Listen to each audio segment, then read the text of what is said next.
Hello and welcome back to another video. Today we are going to be talking about three major articles. One talking about an analyst who believes PlayStation brand is on the decline in Japan. We're going to be talking about CyberPunk 2077 and some more bad news in regards to that game. And lastly, we'll be discussing a possible new Assassin's Creed game. Now, before we get into that, if you haven't subscribed already, please hit that subscribe button, hit that notification bell to get notified about all my upcoming videos, and hit the like button. It helps the channel a ton.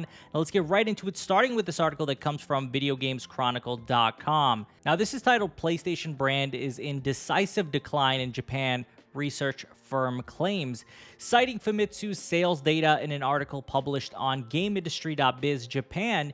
Ace Economic Research Institute analyst Hideki Yasuda said PS5 sold some 240,000 units in Japan in its first 6 weeks of availability, less than every other PlayStation console during the same time frame, barring PSP. Yasuda claimed that the figures showed that Sony is not taking Japan seriously and that the PlayStation brand is in decisive decline in the company's home country.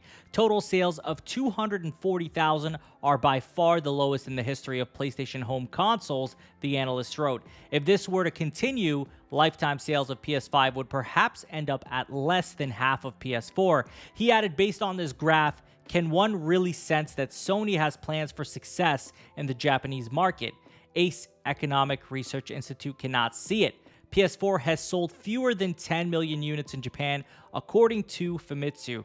Now, here's the thing, and there's a lot to consider in this article. I know that this guy is really going in on Sony for not allegedly supporting Japan as much as they'd like to see, but I'd like to point out a couple things. Number one, 240,000 units sold, and the reason for that is that's probably all the supply. My understanding is that they've sold every PlayStation that they've ever put out on the market, period. So it's not a lack of people wanting to buy it.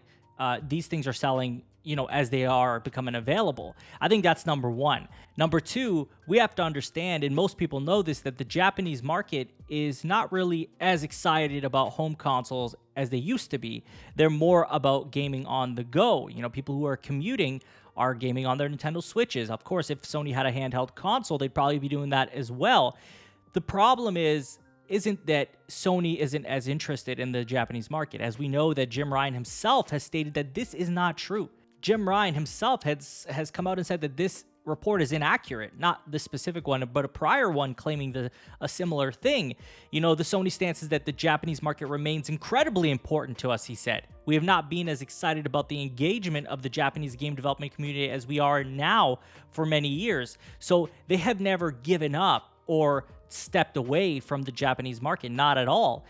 Whether, you want to believe it based on 240,000 sales, at the launch of a new console, which is already in short supply, I think that's a silly metric to go by because this console is selling a lot. And it's not because, there are a lot of consoles out there for the Japanese market to buy and they're just not buying it. It's more so there's just not enough to go around.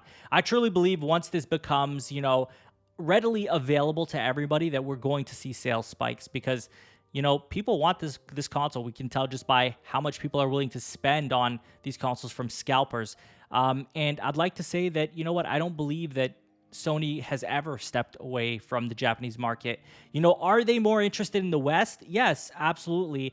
They're making way more sales there. Their Western audience is more engaged. Their European audience is more engaged. Obviously, maybe that's what drives them to push, maybe advertising, maybe more units to those areas because, well, let's be honest, if that's where the money is, it makes sense to go there, but it doesn't make Japan any less important to them, obviously, right? We have to understand that's one country versus continents, guys. This is a whole different comparison. Now, I'm no analyst, obviously, right? I'm just reading this report and going based off of what I would think would come to my mind, which is, this thing just launched, short supply.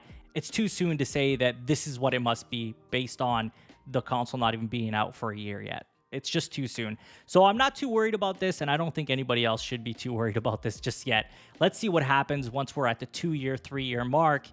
Are these consoles selling? Are they doing well in that region? And again, I say that it might not have anything to do with, the Japanese market not feeling or the Japanese consumers not feeling like Sony cares. It might have more to do with them not being able to, or maybe not being interested in console gaming and more interested in gaming on the go, which, like I said, is becoming more and more popular and also probably the preferred way to game in Japan. So I'll leave it at that, but let's see what happens as things get more interesting and time goes on. Now on to our next topic, and this is all about CyberPunk 2077. Yes, the game that just doesn't stop giving us news. This comes from GameSpot.com, and it's titled CyberPunk 2077 has lost 79% of its player base on Steam since launch. So that's a lot, guys. 79%. That is huge to lose. And I understand this game's been out a bit, so you know you're going to get that drop off, but this is a very big drop off. So CyberPunk 2077 has lost 79% of its players since launch, according to GitHype's data, with its current peak being over 200,000 players in comparison to its December peak of over 1 million players. That's insane. And they do give us a little chart here that just shows a steady decline, like a sharp decline at some point, and I'll have that on screen for you guys. And it seems as though the troubles of all the stuff around the game with bugs, glitches, crashes, save data is getting corrupted, all this stuff comes together, and no game can overcome this. Let's be honest, no game is going to overcome this many problems.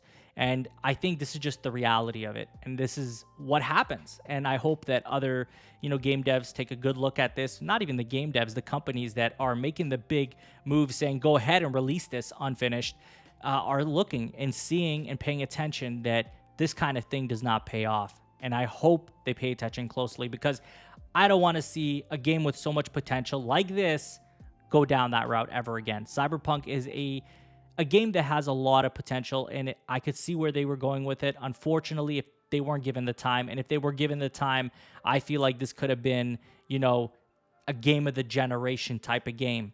But unfortunately, that's not the case. And as I'm still playing through the game, and I have not completed it, as I am trying to platinum the game, I'm seeing a lot of low effort content that I feel like just didn't have time to be fleshed out. Mind you, there are great moments in the game as well, but there's so much that could have done better, and unfortunately, they weren't given the opportunity to do that because, the corp side of CDPR decided, hey, we got to force this out the gate. So hopefully, as I say, no game ever does this again, but I'm doubtful that that'll happen. Now on to our last topic, and this comes from PSU.com. Originally sourced by Twisted Voxel. This is titled New Assassin's Creed Game Targeting 2022 Release. This is a rumor, guys, so again, a rumor, pretend it's just not going to happen. That way you're not disappointed. The next Assassin's Creed game in 2022. The new game will reportedly be developed by Ubisoft Sofia with support from other studios within the company.